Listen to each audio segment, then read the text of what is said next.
तब यह अवसर जीवन में मिलता है।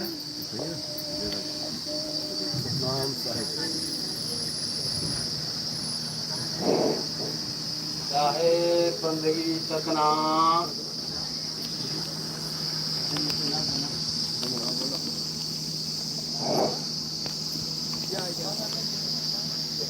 सत्संग में भाग लेने आए हुए सभी प्रेमी भाई बहनों को सादर प्रणाम। चाहे बंदगी सतनाम। हमको बहुत हम कुछ लोग शिकायत कर रहे हैं कि बाबा जय गुरुदेव का शिष्य होकर नितिन दास जी के पैर छू रहे हो। तो मैं ये कहना चाहता हूँ कि 45 साल बाबा जय गुरुदेव की सेवा करने के बाद हमें यह सौभाग्य प्राप्त हुआ कि नितिन दास जी महाराज के पैर छूने को मिल रहे हैं। तो इसकी देन है, बाबा जय गुरुदेव की सेवा करने का ये परिणाम है। वो तो बहुत सौभाग्यशाली जो होगा उनको न नितिन दास जी महाराज मिलेंगे। अरे जब मिले हमको गुरु नितिन दास तो पलट गया जीवन का पासा। अभी तो हम धक्के खा रहे थे। बाबा जय गुरुदेव जी महाराज ने कहा था, बच्चा मुक्ति और मोक्ष जीते जी मिलता है, मरने के बाद नहीं। जो कहता है मरने के बाद वो धोखा है। अब की पासा ना पड़े फिर 84 जाए। हमको चिंता हो गई कि मनुष्य शरीर चला गया। तो बाबा जी ने कहा था कि कई जन्म बीत जाएंगे फिर जल्दी मिलेगा नहीं। हमको चिंता हुई, हमने खोज किया। खोज करने वाले को मालिक मिलता है। तो गुरु महाराज हमको मिल गए और हमारा जीवन जो मनुष्य जीवन पाने का लक्ष्य पूरा हो गया। 45 साल में जो चीज नहीं मिली वो हमको पल भर में यहाँ मिल गई। तो हम तो उन्हीं का गुणगान करेंगे। मीरा को मिला तो मीरा ने गाया कि पायो कि मैंने नाम रतन धन पाया। अब वस्तु अमोलक भी मेरे सदगुरु कृपा करिए अपनायो। वह अमोल वस्तु अमोलक वस्तु सदगुरु देते हैं। वाणी कहती सदगुरु एक गुरु बहुतेरे। अब विचार आपको करना है, गुरु तो तमाम बैठे हजारों लाखों प्यार में है, लेकिन सतगुरु कौन है? कि सतगुरु एक गुरु बहुतेरे। सतगुरु सोई जो सतनाम लखावे और गुरु कोई काम न आवे। सतनाम क्या है? आज तक हमको मूल ज्ञान आत्म ज्ञान ये सब हम जानते ही नहीं थे। अरे ये तो नितिन दास जी महाराज जब मिले तब तमाम बाणियां समझ में आने लगी कि नाम ले तो भव सिंधु सुखाई। अरे नाम तुम 45 साल जपते ही रहे, भवसागर कहीं सूखता नहीं दिखाई दिया। एक जगह बात हो रही थी, लड़की कह रही है भवसागर सूखेगा कहाँ से, और बढ़ता ही जा रहा है। एक जगह सत्संग में हमने पूछा कि भैया लिखे हैं कि सत्संग जल जो कोई पावे मैल आई सब कट कट जावे। आप लोगों की मैल उतरी हो तो जरा बतलाइए। सत्संग को 45 साल से सुन रहे हैं, हमारी तो भी मैल उतरी नहीं। तो लोगों ने कहा है मैल उतरेगी कहाँ से और चढ़ गई। इसका मतलब सत्संग सुना ही नहीं। उधर बाबा जय गुरुदेव जी महाराज ने कहा था कि बच्चा अभी तक तुमको सत्संग सुनाया नहीं गया, सत्संग सुनने के लायक बनाया जा रहा है। तो अब कहने वाले जो सुनने वाला समझदार होना चाहिए। बाबा जय गुरुदेव ने सारी बातें समझाई, आपके समझ में बात नहीं आई। अब हमारा रोम मैं पूरे होशो हवास में पूरे आत्मविश्वास के साथ ये कहने के लिए तैयार हूँ, अरे ये वही है जो आए हुए हैं, जमाने में हलचल मचाए हुए हैं। अरे ये युक्ति में मुक्ति बताए हुए हैं, ये दाढ़ी में कुदरत छिपाए हुए हैं। अरे ये हम सबको पागल बनाए हुए हैं, तभी तो आप देश के कोने कोने से आए हुए हैं। यह कोई छोटी मोटी बात नहीं, मैं अपने अनुभव की बात कर रहा हूँ। और सुन लीजिए, बाबा जय गुरुदेव जी महाराज ने एक बार कहा था कि मुसलमानों के किताबों में लिखा है कि 14वीं सदी के अंत में एक सफेद पोष फरिश्ता आसमान से जमीन पे उतरेगा और उसका काफिला कहरे नदियां पार करता हुआ पूरब से पश्चिम को जाएगा तो मुसलमानों का खात्मा हो जाएगा। तो हम लोग समझते रहे कि मुसलमान सब मर जाएंगे, लेकिन अब बात समझ में आई उसका अर्थ क्या था। और गहरे दरिया के बारे में बतला दूं आपको। ये सरजू नदी जो है वो आगे चलकर इधर जब आती हमारे इलाके में तो हरिघाट बहलगंज के इलाके में तो गहरे दरिया बन जाती है। कहरे दरिया इसलिए नाम रखा है कि रात रात में कई कई सैकड़ों बीघा जमीनों काट देती है, इसलिए उसका नाम कहरे दरिया रखा है। कुरान शरीफ में लिखा है। बाबा जय गुरुदेव जी महाराज उस जमाने में कहते थे तुम अपना झंडा उठा लो तो जितने भी ये काले नीले पीले हरे लाल जो भी झंडे हैं सब अपने अपने झंडे फेंक कर तुम्हारे झंडे के नीचे आ जाएंगे। तो उस समय बात समझ नहीं आती, जब तो सारी बातें समझ में आने लगी। तो मैं ज्यादा नहीं कहूँगा, मैं इशारा कर रहा हूँ। मैं बाबा जय गुरुदेव जैसे सच्चे महात्मा का पक्का चेला हूँ, हमें कोई भरमा नहीं सकता है। नितिन दास जी महाराज एक मिले जो हमको जीत लिए और हमको विवेक दे दिए, हमारा जन्म सफल हो गया। चाहे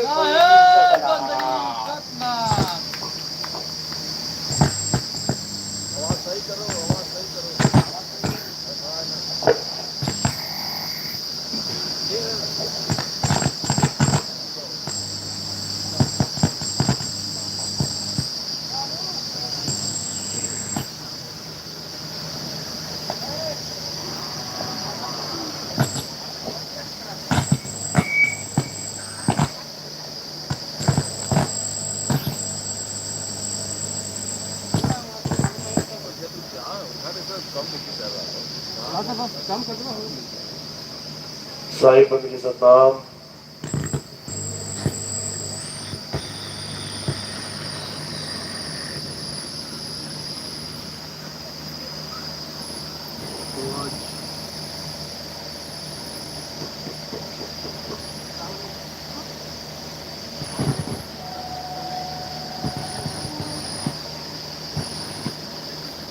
थोड़ा सा करा मिलान करा है, मिलान थोड़ा करा।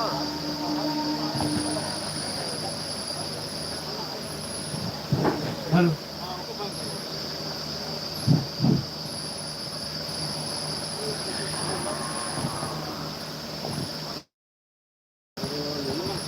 दे दाओ बाप दे दाओ वाला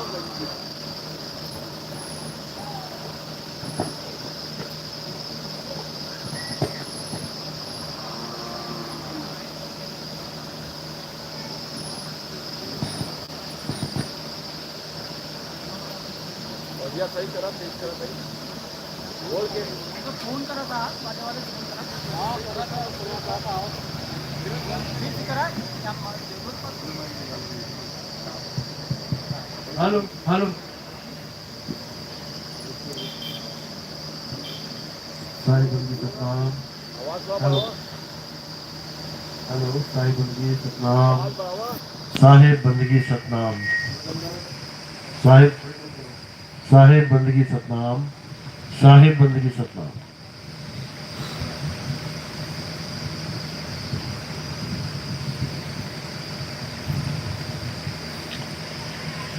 तो आज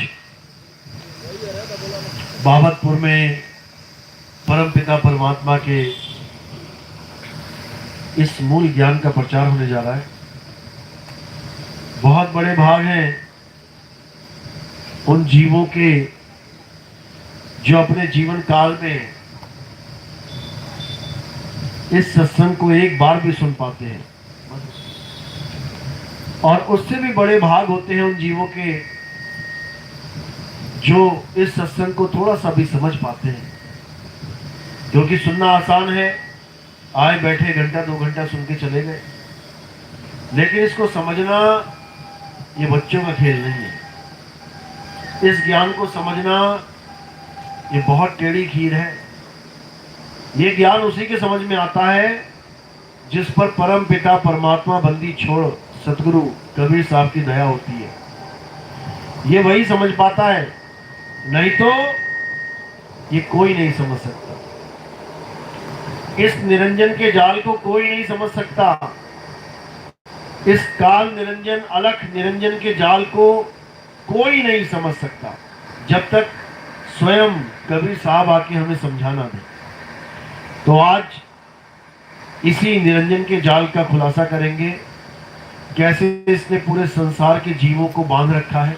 नजर घुमा के देखो, ये पेड़ पौधे घास पशु पक्षी कीट पतंगे, ये जितने भी जानवर तुम्हें दिखाई दे रहे हैं, इनको किसने बांध रखा है? ये 84 लाख योनियां जो भटक रही है संसार में, इसको किसने बांधा हुआ है? सोच के देखना एक बार।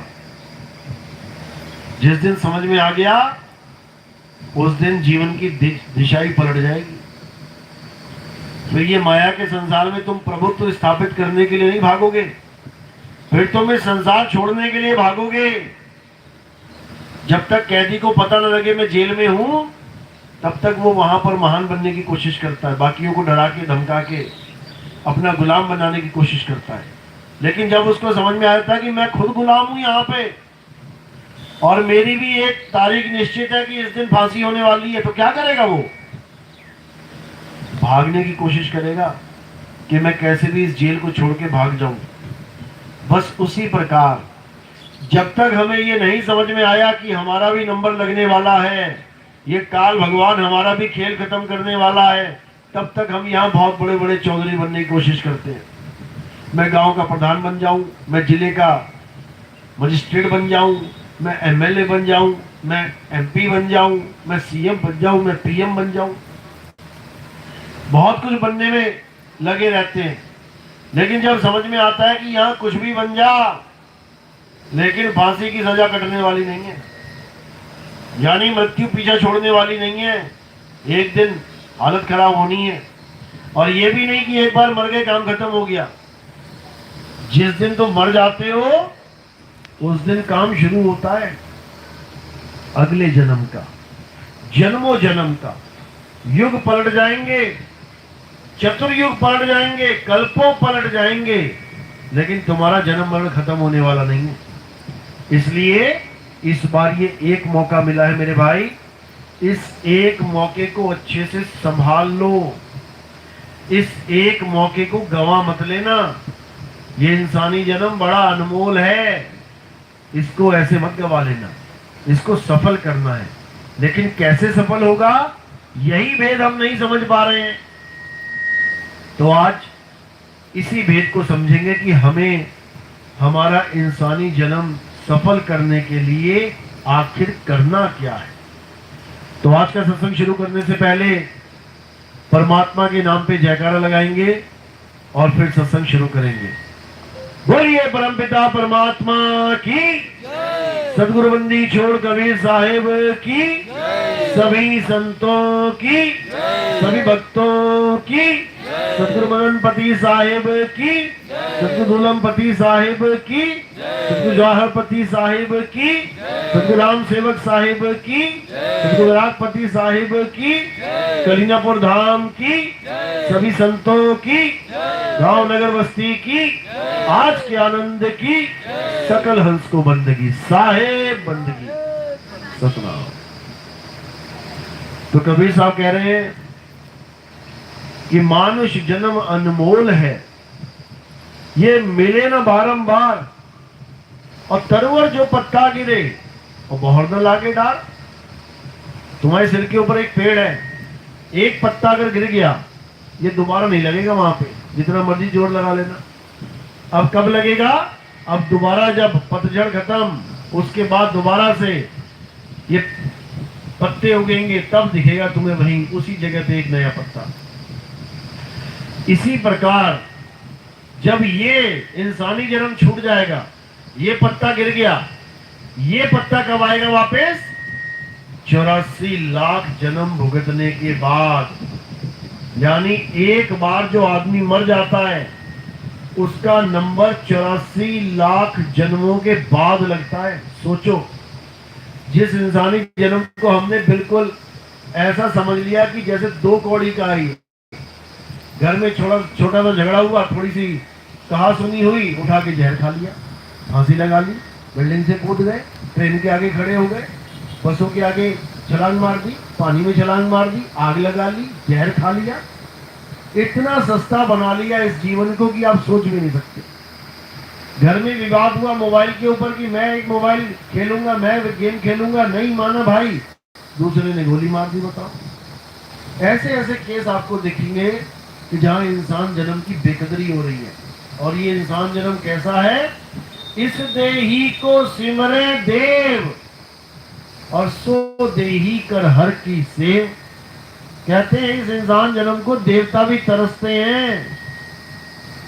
हैं कि ये इंसान जन्म हमें मिल जाए, लेकिन मिलता नहीं है। किसी किसी को मिलता है, जैसे राम जी को मिल गया, कृष्ण जी को मिला, हनुमान जी को मिला, लक्ष्मण जी को मिला, मिल जाता है शरीर। ऐसा नहीं है कि ये जानते नहीं है कि इस शरीर की महिमा क्या है। ये भी गुरु बनाते हैं, राम जी भी गुरु बनाते हैं आके कि हमें भी ज्ञान प्राप्त हो, हमारी मुक्ति हो जाए। कृष्ण जी भी गुरु बनाते हैं आके कि हमें ज्ञान प्राप्त हो, हमारी मुक्ति हो जाए। सुदामा ने गुरु बनाया, हनुमान जी ने गुरु बनाया, कौन गुरु नहीं बना रहा? राक्षस तक गुरु बना रहे हैं। लेकिन हम सोच रहे हैं हमें गुरु की क्या जरूरत है, हमें गुरु से क्या लेना देना है, क्योंकि ये नहीं जानते कि बिन गुरु माला फेरते और बिन गुरु देते दान, बिन गुरु दोनों निष्फल हैं, चाहे पूछो वेद पुराण। बिना गुरु के तुम कोई भी कार्य सिद्ध कर ही नहीं सकते। कोई भी कार्य, तुम कुछ भी कर रहे हो दुनिया में, तुम मैकेनिक हो, तुम सिलाई करते हो, तुम मोची हो, तुम धोबी हो, तुम कोई गार्डनर हो, कुछ भी हो, बिना गुरु के तुम्हें वो पूर्ण ज्ञान नहीं मिल सकता। एक छोटा सा काम भी बिना गुरु के पूर्ण नहीं हो सकता। तो इसलिए सबसे पहली महिमा किसकी गाई है? गुरु की। परमात्मा से भी बड़ा बता दिया गुरु को। परमात्मा तुम्हारे अंग संग है, इसमें कोई शक नहीं, लेकिन आज तक परमात्मा तुम्हें मुक्त नहीं कर पाया। अगर परमात्मा ने तुम्हें मुक्ति दे दी होती तो आज यहां बैठे होते। परमात्मा भी मुक्ति नहीं देता। कब तक? जब तक तुम्हारे जीवन में सतगुरु ना आ जाए, जब तक तुम्हारे जीवन में भेदी गुरु ना प्रवेश कर जाए, जब तक तुम्हारे जीवन में शब्द विवेकी पारखी गुरु ना आ जाए, तब तक परमात्मा भी तुम्हारी कोई मदद नहीं करता।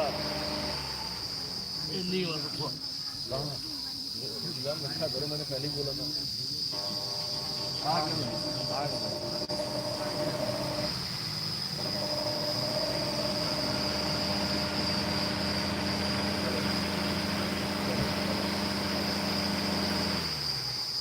से लाइट छूट रहा है क्या? अंदर से छूटा था।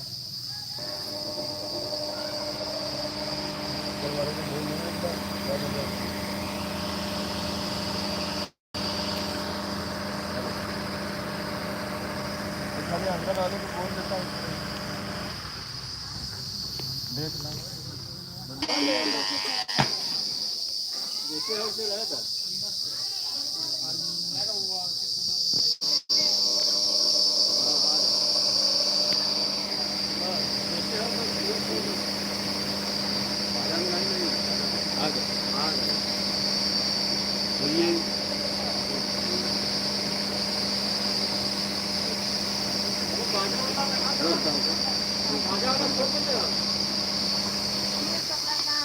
इंसान जन्म बड़ी मुश्किल से मिलता है दोबारा।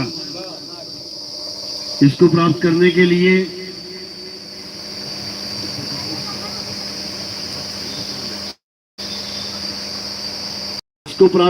लिए भाई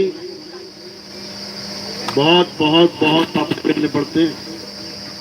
84 लाख बार अलग अलग योनियों में भ्रमण करना पड़ेगा, तब जाके ये इंसान जन्म दोबारा मिलता है। इसलिए बोला गया, इस देही को सिमरे देव और सो देही कर हर की सेव। यानी बड़े बड़े देवी देवता भी इस शरीर को धारण करते हैं, आस लगाते हैं कि हमें इंसानी जन्म मिल जाए और उसके बाद गुरु धारण करके हमारी मुक्ति हो जाए। सबने गुरु धारण किया है, लेकिन हम सोचते हैं हमें गुरु की क्या जरूरत है। तो इसलिए कबीर साहब कह रहे हैं कि परमात्मा भी तुम्हारी मदद तब करता है जब तुम्हारे जीवन में भेदी गुरु आ जाता है, नहीं तो आज तक परमात्मा तुम्हारे साथ ही है। कहते हैं परमात्मा हमारे अंग संग है, तो क्यों नहीं आज तक मुक्ति दे दी? क्यों अभी भी बैठे हैं 84 में? क्यों अभी भी धक्के खा रहे हैं? इंसान जन्म में बैठे हुए हैं। सतयुग बीत गया, त्रेता बीत गया, द्वापर बीत गया, कलयुग आ गया, अभी भी बैठे हुए हैं। क्यों परमात्मा मुक्ति नहीं दे रहा है? क्योंकि परमात्मा उसकी कभी मदद नहीं करता जो बिना गुरु की अरदास करता है, उसकी मदद नहीं होती है। इसलिए परमात्मा ने भी वाणी में बोला है कि गुरु बड़े गोविंद से और मन में देख विचार, हरि सुमिरे सो वार है और गुरु सुमिरे सो पार। कहते हैं हरि सुमिरे सो वार है, वार यानी इस साइड रह जाओगे, और गुरु सुमिरे सो पार। अगर गुरु के द्वारा बताया गया सिमरन अगर तुमने कर लिया तो समझो कि अब पार हो जाओगे, अब कोई रोकने वाला नहीं है, और परमात्मा भी उसकी मदद करेगा भरपूर। इसलिए गुरु धारण करना बहुत जरूरी होता है। गलती से भी ये नहीं सोचना है कि गुरु धारण क्यों करूं, मुझे क्या जरूरत है। सबको जरूरत है, क्योंकि गुरु कोई शरीर नहीं, गुरु ज्ञान होता है, ज्ञान। एक दुनियावी ज्ञान भी प्राप्त करना होता है, तब भी हम अपने बच्चों को स्कूलों में भेजते हैं। क्यों भेजते हैं स्कूल में, क्यों भेज रहे हैं हम बच्चों को स्कूल में? क्या जरूरत है गुरु धारण करने की? क्या मिलेगा स्कूल में? क्या मिलता है? ज्ञान। बच्चों को स्कूल भेज रहे हैं ताकि उन्हें ज्ञान प्राप्त हो। स्कूल इसलिए नहीं भेज रहे कि एक एक टीचर पकड़ के बैठ जाओ कि ये मेरा गुरु, ये मेरा गुरु, ये मेरा गुरु, और सारी उम्र इस गुरु को नहीं छोड़ूंगा मैं। इसलिए नहीं भेजा जाता स्कूल में बच्चों को कि वो गुरु की टांग पकड़ के बैठ जाए सारी उम्र, उसी में बिता दें। बच्चों को भेजा जाता है ताकि वो स्कूल जाके ज्ञान प्राप्त करें। हर बच्चे के जीवन में ज्ञान ही है जो उसको आगे बढ़ाएगा।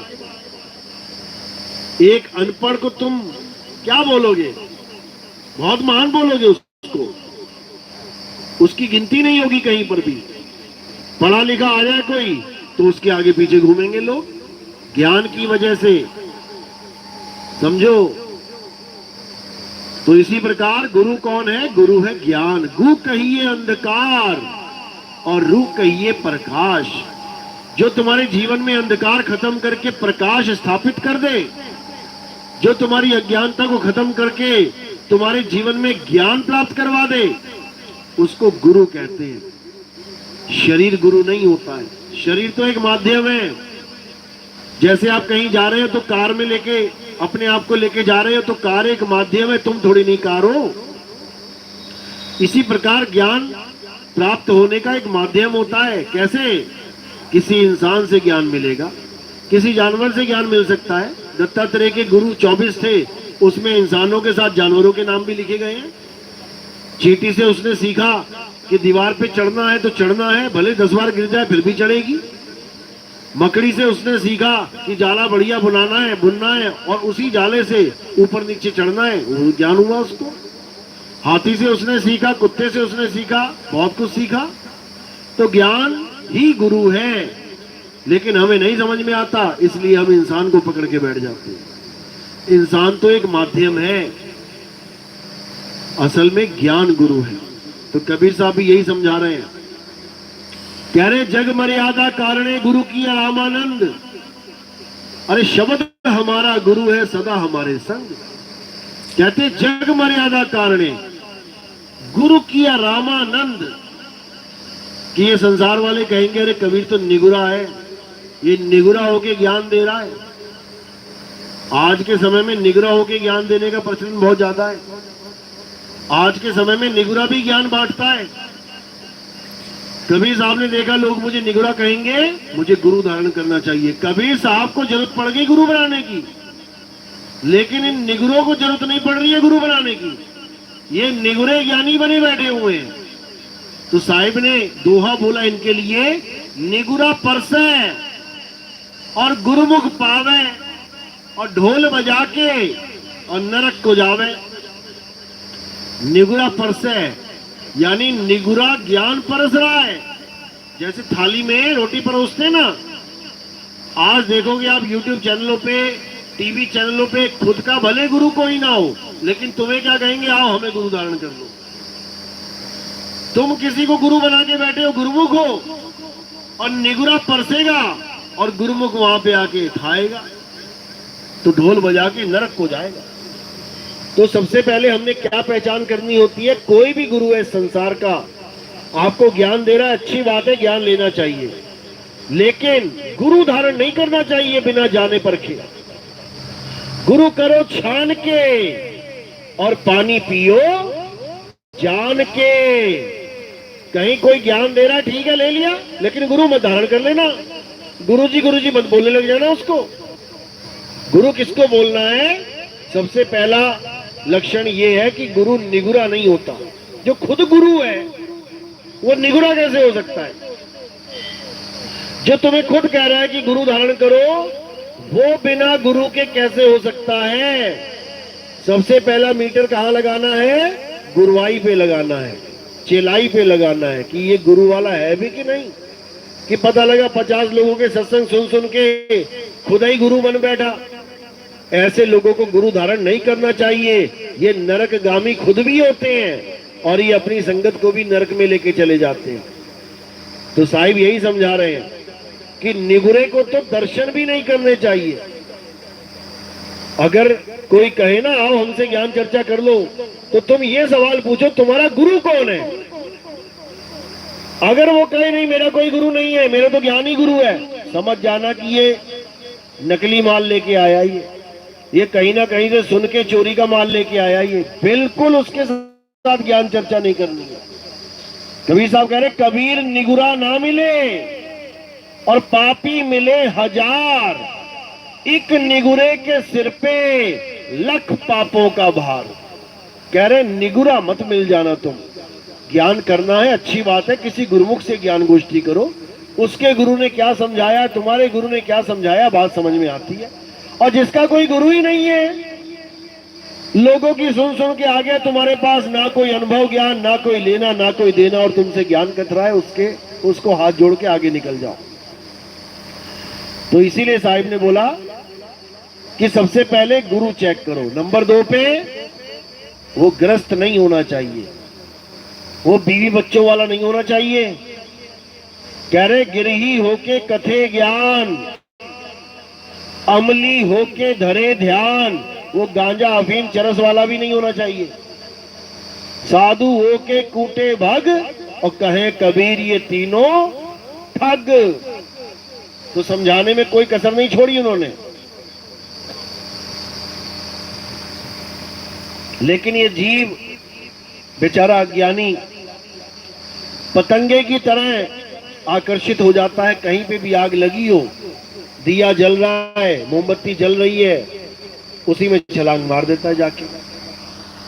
परख करो, पहले परखना है। बिना परखे पानी नहीं पीना है, तुम गुरु धारण करने चल पड़े। बिना परखे खाना नहीं खाना है। देख लो क्या बनाया है सब्जी में, अंडा तो नहीं दे रखा कहीं मीट मांस तो नहीं परोस दिया कि बस थाली सामने आई और लग पड़े जानवरों की तरह। बिल्कुल नहीं। गाय भी घास खाती है, कभी दे के देखना घास। कभी कोई पत्थर तोड़ के देना गाय को, क्या करेगी वो? सीधे खा लेगी? पहले सूंघेगी। गाय एक जानवर है, वो भी जानता है कि मुझे जो खाना दिया जा रहा है पहले देख तो लूं खाने लायक है या नहीं। सीधे मुंह नहीं डालेगी। तुम पत्ता दोगे, पहले सूंघेगी और सूंघ के उसके बाद एकदम खाएगी। तो तुम पारखी नहीं बने तो क्या फायदा तुम्हारा इंसान जन्म में आने का। तो साहिब यही समझा रहे हैं कि गुरु करो छान के और पानी पियो जान के। ऐसी मत पीने लग जाना पानी, पूछ लेना भैया कहां से लेके आया है, क्योंकि आजकल पानी में कीड़े नहीं होते।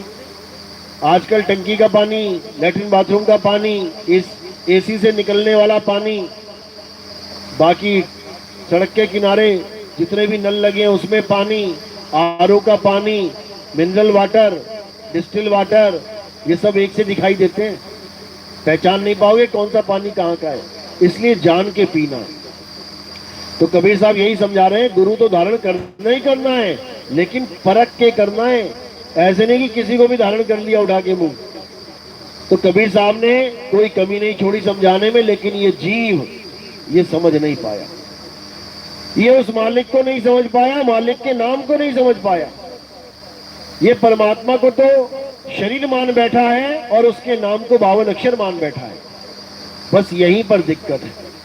परमात्मा को जिसने शरीर मान लिया वो कभी परमात्मा को प्राप्त कर ही नहीं सकता।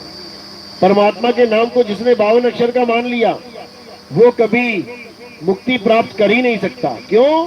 क्योंकि 52 अक्षर जपता रह जाएगा। जब तक 52 अक्षर जपेगा तब तक भूल जाओ कि मुक्ति होगी, नहीं हो सकती। इसीलिए कबीर साहब ने समझाया है कि 52 अक्षर जीव आधारा, आदि अक्षर जीव ब्यासे न्यारा, वाही को सत सिमरण कहिए, सिमर सिमर नर उतरो पारा। आज संसार में जितने भी गुरु बैठे हैं क्या दे रहे हैं आपको? ये 52 अक्षर दे रहे हैं। परमात्मा के, भगवान के, अल्लाह के, वाहिगुरु के, गॉड के नाम जपवा रहे हैं। नाम, ये नाम कैसे बनते हैं? अक्षरों से बनते हैं, स्वर व्यंजन से बनते हैं। आ आ ई ई उ उ, का खा गा घा, A B C D E F G, अलिफ बे ते पे, उड़ा एड़ा इड़ी हा हा सस्सा कक्का। इन्हीं शब्दों से, इन्हीं अक्षरों से ये सारे शब्द बनते हैं। अब ये गुरु लोग क्या करते हैं? इन्हीं अक्षरों को शब्दों में बदल बदल के तुम्हें पकड़ा देते हैं। कोई 2 अक्षर का नाम दे देगा, कोई 3 अक्षर का नाम दे देगा, कोई 4, कोई 5, कोई 6। अब तुम सारी उम्र क्या करते रहोगे? अक्षर जपते रहोगे। इससे किसी का कल्याण होने वाला नहीं है। जैसे पानी पीना है तो नाम नहीं जपना है, सीधे पानी पीना है। और अगर पानी पीने की जगह नाम जपते रहे तो प्यासे ही मर जाओगे।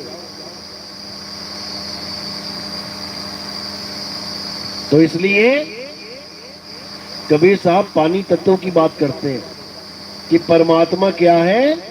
परमात्मा परम तत्व है। परमात्मा केवल नाम नहीं है कि तुमने सोच लिया कि मैं राम राम जपूंगा मुझे राम मिल जाएगा, मैं श्याम श्याम जपूंगा मुझे श्याम मिल जाएगा। परमात्मा अक्षर नहीं है भाई, परमात्मा तत्व है। साहिब समझा रहे हैं, कह रहे परम तत्व का ध्यान धर, सो हम आपे आप। जिस दिन तुम्हें परम तत्व का ध्यान धरने वाला गुरु मिल गया, कहते हैं उस दिन तुम्हारा कल्याण होना निश्चित हो जाता है। श्वासा की कर सिमरनी, कर अजपा का जाप, और परम तत्व का ध्यान धर, सो हम आपे आप। परम तत्व यानी उस आत्म तत्व का, उस निअक्षर तत्व का, उस नी तत्व का, उस अखंड तत्व का ध्यान धर, जिसे आत्मा कहते हैं। उसी के द्वारा सबका कल्याण होगा, उसके बिना किसी का कल्याण नहीं हो सकता। तो इसीलिए अब क्या करना है? अब हमने 5 तत्वों को किनारे करके अपने असली तत्व आत्म तत्व का ध्यान करना है।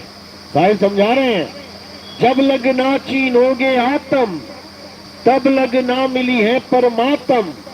आत्म चीने परमात्म चीने, संत कहावे सोए, और यह भेद काया से न्यारा, बूझे बिरला कोई। यानी हमारे जीवन में अगर ऐसा गुरु आ जाए जो हमें हमारी आत्मा का ज्ञान दे दे, जिस आत्मा की वजह से मैं खा रहा हूँ, पी रहा हूँ, चल रहा हूँ, दौड़ रहा हूँ, भाग रहा हूँ, जिस आत्मा की वजह से गा रहा हूँ, रो रहा हूँ, खो रहा हूँ, सब कुछ कर रहा हूँ, जिस आत्मा की वजह से नाच रहे हैं, जो मर्जी करो, आत्मा की वजह से, उसी आत्मा को हम जानते नहीं है। इसीलिए बार बार जन्म मरण में उलझे पड़े। यही कृष्ण जी समझाते हैं गीता में, हे अर्जुन, इस इंसान के बार बार जन्मने और बार बार मरने का एक ही कारण है, और वो कारण क्या है? आत्म ज्ञान का ना होना। अगर उसे आत्म ज्ञान नहीं है तो वो बार बार जन्मता और मरता रहेगा, कोई बचा नहीं सकता। तो क्या करना है?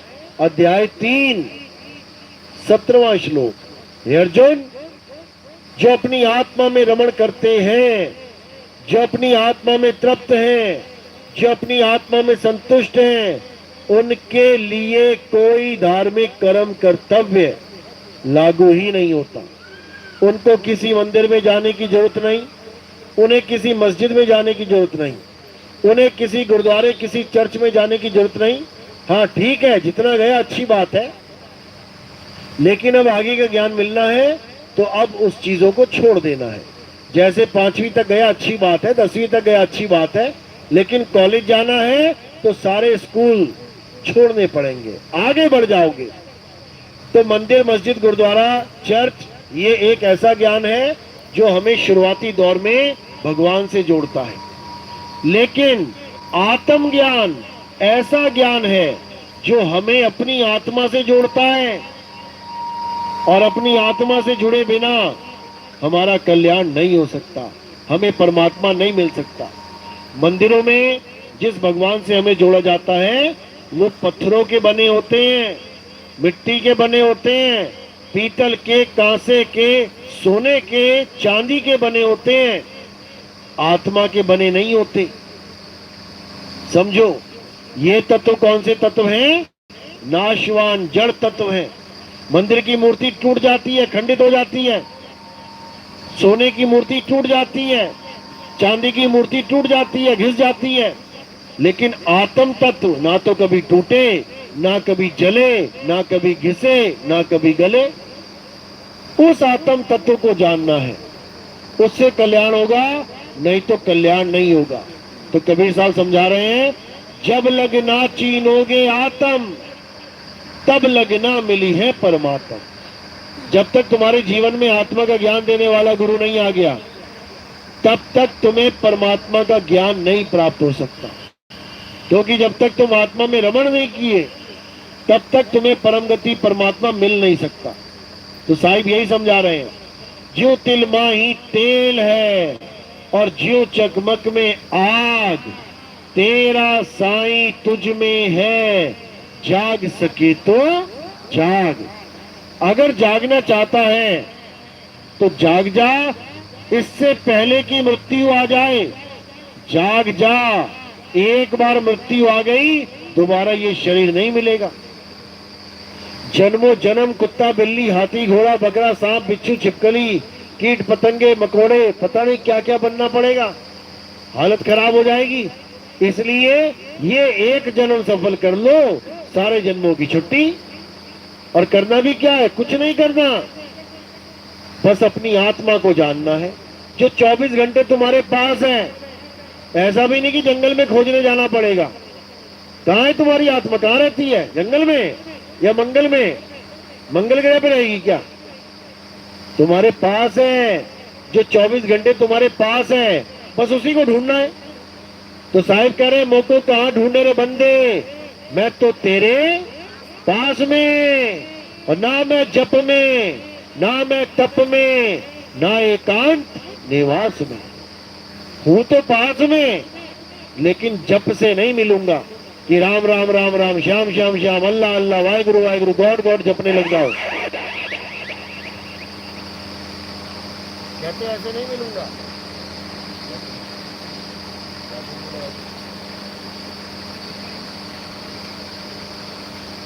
तो मिलने का एक ही तरीका है, और वो तरीका क्या है?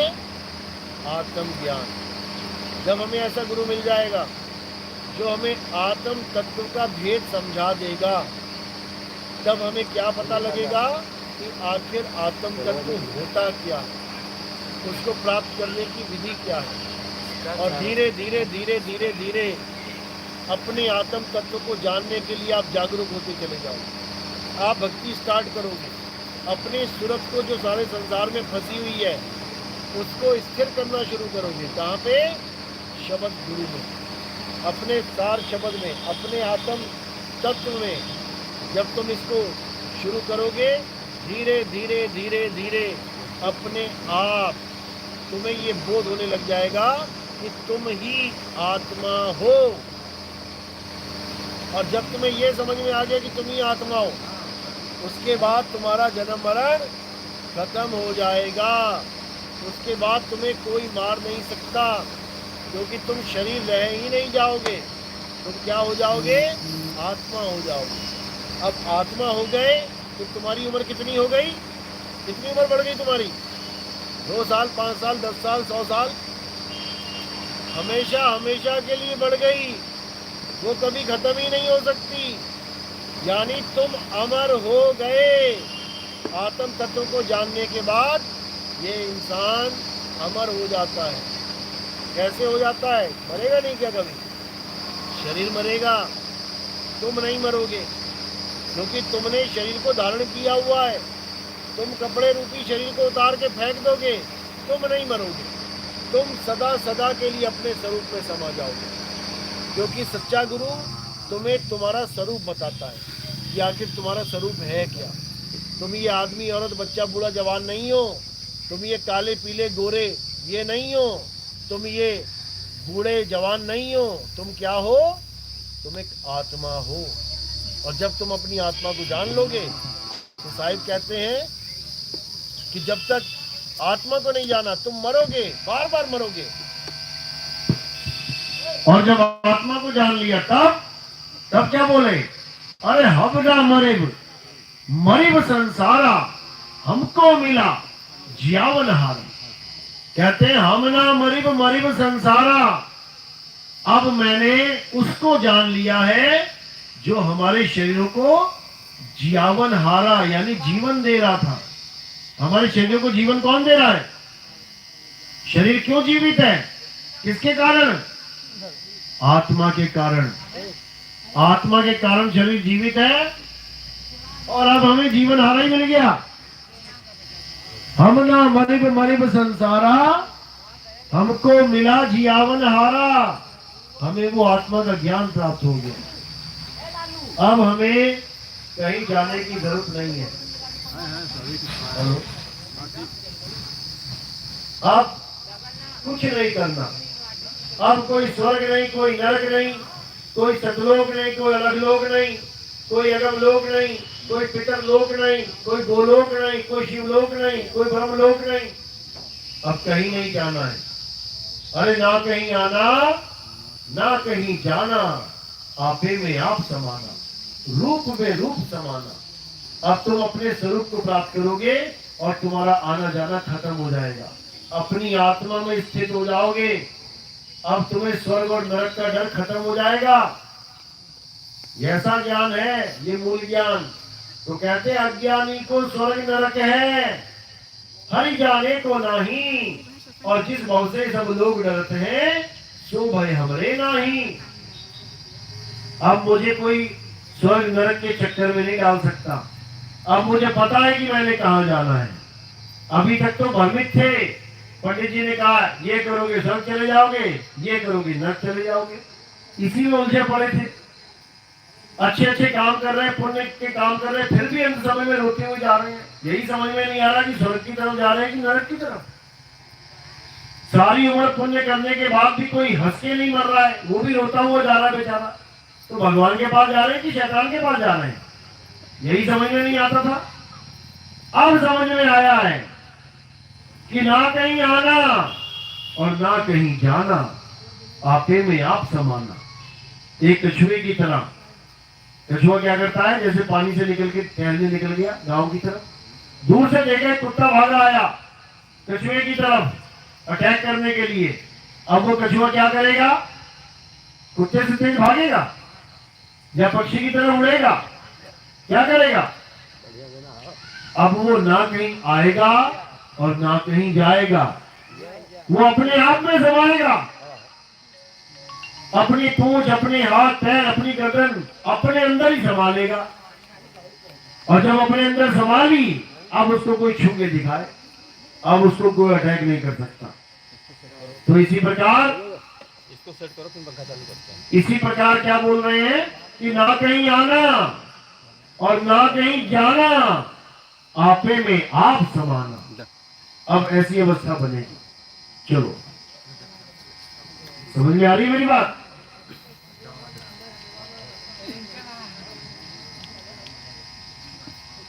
किस किस के समझ में आ रही है? आप क्या करो, बहुत अच्छी बात है, समझ में आनी भी चाहिए। तो आगे के सत्संग हमारे YouTube चैनल कहत कबीर सुनो भाई साधु नितिन दास, इस पे सुन सकते हैं। आपको हर भेद समझ में आएगा, हर ज्ञान की बात समझ में आएगी। पता लगेगा आखिर क्या करने के लिए आप इस इंसान जन्म में इस मनुष्य चोले में आए हो। कहीं ऐसा ना हो कि ये ऐसे ही बीत जाए। और तुम्हें पता ही न लग पाए कि हम करने क्या आए। दुकान बनानी है, मकान बनाना है, परिवार बनाना है, ये चीज तो तुम्हें दुनिया समझा देगी पहले से लगा और बड़े अच्छे से समझा देगी कि बेटा भले 2 नंबर का काम करना पड़ जाए लेकिन घर में पैसा आना चाहिए, चल रहा है। भले बेईमानी का काम करना पड़ जाए घर में पैसा आना चाहिए, ये तो दुनिया समझा देगी। लेकिन ये कोई नहीं समझा पाएगा कि बेटा तू इस दुनिया में करने क्या आया है, चालू कर देंगे अंदर से ना। तेरे जीवन का असली मकसद क्या है। उस मकसद को कोई नहीं बता सकता सिवाय पूर्ण संतों के। पूर्ण संत मिलेगा वो बताएगा तुम्हें इस दुनिया में क्या करने आए हो।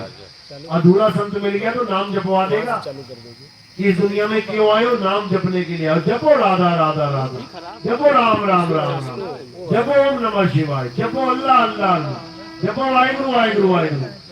कोई ना कोई नाम जपा देगा वो, क्योंकि उसे खुद नहीं पता करने क्या आए हैं। तो क्या करने आए हैं, अपने आत्म स्वरूप को प्राप्त करने के लिए आए हैं। अपना आत्म स्वरूप प्राप्त हो गया, समझ लो परमात्मा प्राप्त हो गया, क्योंकि दोनों का एक ही हेलो हेलो सर, ये हेलो पंखा वाला लगा था। Hello hello hello hello hello hello hello hello. पतला कर दे, पतला तीखा भी। तो इसीलिए बस इतना समझना है कि हमारे जीवन का मकसद क्या है, आत्मज्ञान को प्राप्त करना, और इसके अलावा और कुछ नहीं करना है, कुछ भी नहीं, इसके अलावा कुछ भी नहीं करना है। हेलो, आवाज तेज करो। तो जब तक ये बात समझ में नहीं आई तब तक कुछ समझ में नहीं आएगा। तो अब केवल और केवल आत्मा के ज्ञान को ही सत्य मानना है। कृष्ण जी ने गीता में बहुत बार समझाया, सुनने में भी हमने काफी बार सुना लेकिन समझ नहीं पाए। क्या कहते हैं, हे अर्जुन, ये आत्मा अजन्मा है, नित्य है, शाश्वत है, पुरातन है, ये आत्मा ही सत्य सनातन है। इस आत्मा को ना तो कोई शस्त्र काट सकता है, ना अग्नि जला सकती है, ना वायु सुखा सकती है, ना जल भिगो सकता है। इस आत्मा का कोई कुछ नहीं बिगाड़ सकता। तो पूजनीय कौन है, किसकी पूजा करें? जिनके तीर लग गए, जिनके तलवारें लग गई, जो कट गए, मर गए, उनकी पूजा करें, या जिसको कोई छू नहीं सकता, काट नहीं सकता, जला नहीं सकता, गला नहीं सकता, उसकी पूजा करें? उसी की पूजा करनी है, आत्मा की ही पूजा करनी है। लेकिन हमें आत्मा की ना तो कोई आरती आती है, ना ही हमें आत्मा की पूजा करने की कोई विधि आती है, तो करें कैसे? यही पूर्ण वेदी संत बताते हैं आत्मा की पूजा कैसे की जाती है। गुरु ग्रंथ साहब में वाणी आती है, आत्म देव पूजिए गुरु के सहज स्वभाव, आत्मे नो आत्मे भी प्रतीत तो कर ही परचा पाए। कहते हैं आत्म देव पूजिए। अगर आपको पूजना ही है, अगर आप भक्ति करना चाहते हैं, अगर किसी देव की पूजा करना चाहते हैं, तो किसकी पूजा करो? जिसको शस्त्र काट नहीं सकता, अग्नि जला नहीं सकती, जिसको कोई भस्म नहीं कर सकता। भस्मासुर एक छोड़ो, करोड़ भस्मासुर आ जाए, आत्म देव का बाल बांका नहीं कर सकते। ये शंकर जी को तो दौड़ा लिया था भस्मासुर ने, भागे भागे शंकर जी आगे और पीछे पीछे भस्मासुर, लेकिन करोड़ों भस्मासुर मिलके भी इस आत्म देव को भस्म नहीं कर सकते। ये ऐसा देव है, देवों के देव, महादेव, आत्म देव है। ये ऐसा आत्म देव है जो सबको चला रहा है, सबको, चींटी से लेकर व्हेल मछली तक चला रहा है। ये उसी की ताकत से चल रहे हैं सब। लेकिन वो कभी अपना गुणगान नहीं गाता कि वो आए तुम्हारे बीच में बताए कि मैं भगवान हूं, मेरी पूजा करो। उसको किसी से कोई मतलब नहीं है। चाहे परमात्मा को मानो, चाहे ना मानो, चाहे आस्तिक रहो, चाहे नास्तिक रहो, वो सबको फ्री एनर्जी बांट रहा है। चलो करो काम अपने, समझो बात को। उसको इससे कोई मतलब नहीं है, हिंदू है, मुसलमान है, सिख है, ईसाई है। उस आत्मदेव को किसी से कोई मतलब ही नहीं है। हिंदू कह रहा है मैं मुसलमान को काट दूंगा, मुसलमान कह रहा है मैं हिंदू काट दूंगा, आत्मदेव कह रहा है जो करना है कर, मैं ना बचाता किसी को, जो करना है कर, मुझसे ताकत लेनी है लेते रहो। समझो, तो ये आत्मदेव क्या है? ये घट घट में विराजमान है। घट घट मेरा साइया और सोनी सेज न कोई, बलिहारी व घट की जिस घट परगट होए। कहते हैं ऐसा कोई घट नहीं जहां आत्मदेव नहीं विराजमान है, लेकिन बलिहार जाता है उस घट पे जहां आत्मदेव प्रकट हो जाते हैं, यानी उसका बोध हो जाता है जिस जीव को, जहां पर उसका ज्ञान प्रकट हो जाता है, बलिहार जाते हैं। कहते हैं क्यों? क्योंकि अब एक मोमबत्ती जल गई है, अब उससे लाखों करोड़ों मोमबत्तियां जला लो तुम, और जब एक ही ना जली हो तुम्हारे पास तो क्या जलाओगे?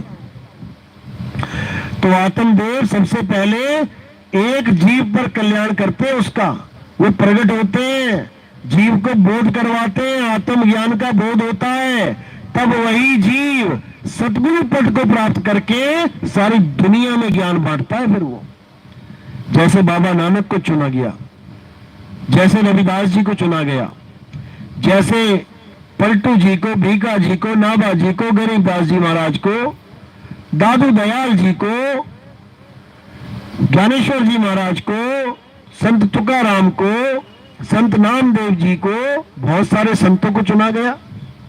आत्मदेव प्रकट हुए वहां पे, और उसके बाद उनको गुरु पद मिला और उन्होंने प्रचार किया।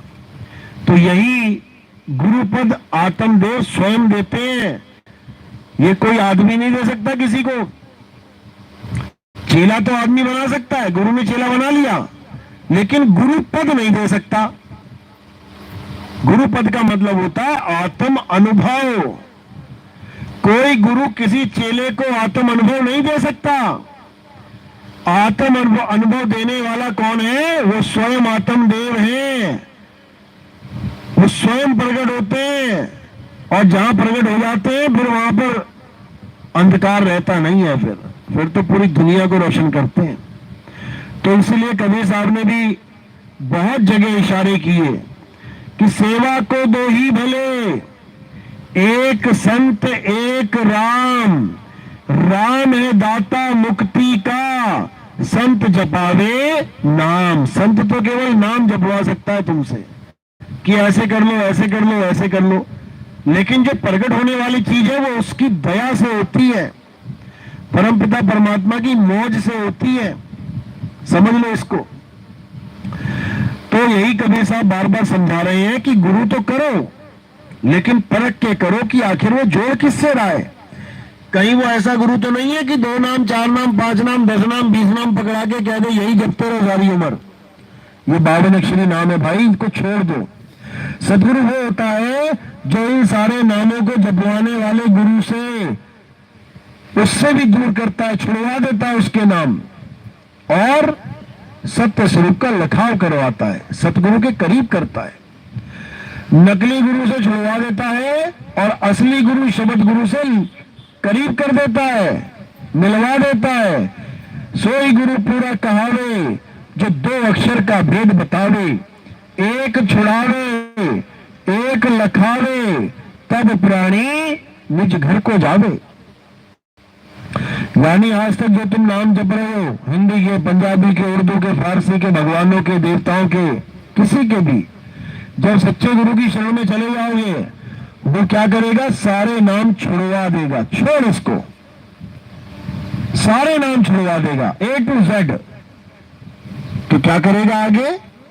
वो आत्म ज्ञान का भेद समझाएगा, वो आत्म तत्व का भेद समझाएगा।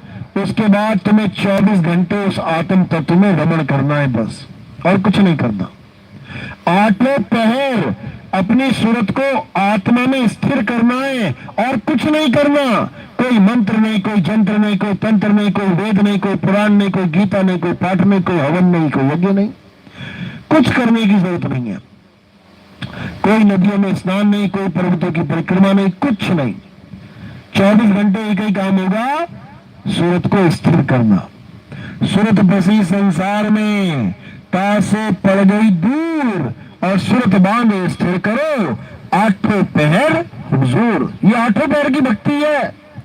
ये वो नहीं है कि ऑफिस जाना है 10 मिनट बच्चे, अरे मैं जल्दी जल्दी आरती गा लो 10 मिनट में, ये वो काम नहीं है। यहाँ तुम उठने के बाद ऑफिस जाने तक, ऑफिस से लेके घर तक आने तक, घर आने के बाद रात में सो जाने तक, सोने के बाद सुबह उठने तक 24 घंटे भक्ति चलती है। 24 घंटे ये नाम चलेगा, क्योंकि ये 2-3 घंटे वाला खेल नहीं है, ये 10 मिनट 20 मिनट आधे घंटे वाला खेल नहीं है। ये कौन सा खेल है? ये 24 घंटे वाला खेल है। मैं बांदी का जाम गुलाम गुलाम गुलाम हूं, पड़ा रहूं दरबार आठों जाम हूं। आठों पहर परमात्मा के द्वार पे खड़े रहना है, तब तो इस पंथ में आना है। और अगर नाम जपना है, पूजा पाठ करना है, हवन यज्ञ में सुरता फंसी पड़ी है, तीर्थों व्रतों में पूजा सुरता फंसी पड़ी है, फिर यहाँ आने का कोई फायदा नहीं। फिर तो समझ लो कि तुम 2 किश्तियों पर पैर रख रहे हो। एक किश्ती जा रही है इधर और एक किश्ती जा रही है इधर, और तुम आ गए दोनों पे पैर रखने वाले, तो फिर तुम भी उधर हो जाओगे और नीचे गिरोगे धड़ाम से, ना इधर के ना उधर के। इसलिए एक छुड़ाए उस जाप तप की, जप तप व्रत की, पूजा पाठ की, हवन यज्ञ की किस्ती छुड़वा देगा गुरु। जा भैया, तो तेरा काम खत्म हो गया। एक छुड़ाए एक लखाए, तब प्राणी निज घर को जाए, तब बात बनेगी। चलो, तो आज का सत्संग यही समाप्त करते हैं। अब आरती का समय है। आरती कैसे होती है हमारे यहाँ जान लो। हमारे यहाँ किसी भी जड़ वस्तु की आरती नहीं होती है कि कोई कबीर साहब की फोटो लाके थाली घुमाने लग जाए, या कोई किसी भगवान के आगे थाली, ये जड़ पूजा होती है। हमारे यहाँ किसी भी प्रकार की जड़ पूजा नहीं है, ना तो किसी मूर्ति की पूजा है, ना किसी फोटो कैलेंडर की पूजा है, ना ही किसी प्रकार की भी जड़ पूजा नहीं है। हमारे यहाँ चेतन की पूजा है, आत्मा की पूजा है, जीवित गुरु की पूजा है। कैसे करना है? थोड़े से फूल उठाने हैं और कहाँ रखने हैं? मेरे सिर के ऊपर।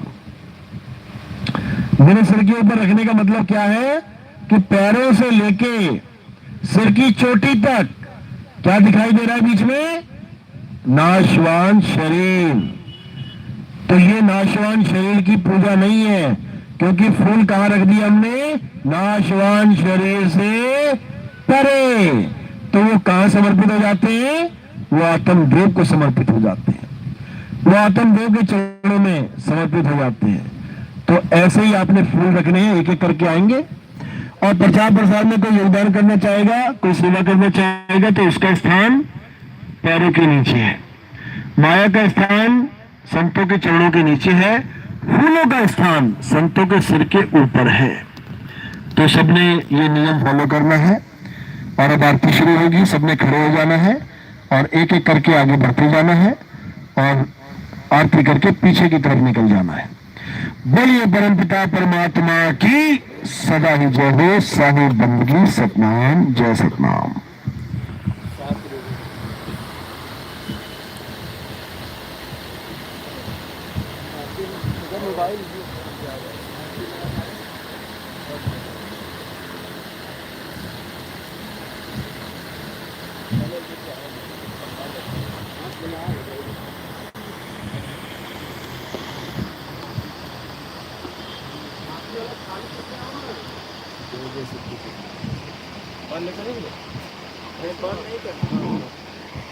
जी